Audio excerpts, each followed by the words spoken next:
Bunaqa ayollar ko'proq bola tashlashga moyil bo'ladi. Chunki matkani yo'q, saniki unaqa emas.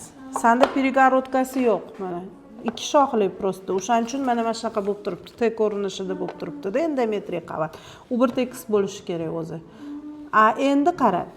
Buni o'rtasida ko'pincha перегородкасы bo'lsa, to'sig'i bo'ladigan bo'lsa, mana bunaqa qizlar homila bo'lishiga ham qiynaladi.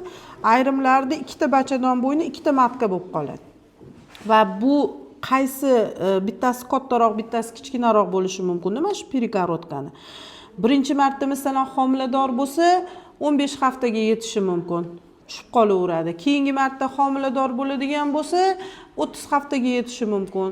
Oxirgisida masalan 35 haftada tug'ruq bo'lishi mumkin. Har homiladorlikda sekin-sekin kengayib boradi, keyin oxiri уже 4-5 homiladorlikda o'sha 39-40 haftaga yetib borishi mumkin. Endi bu narsani hech kim sababchi emas. Shunaqa qilib tug'iladi. Ayollar shunaqa holatda tug'iladi.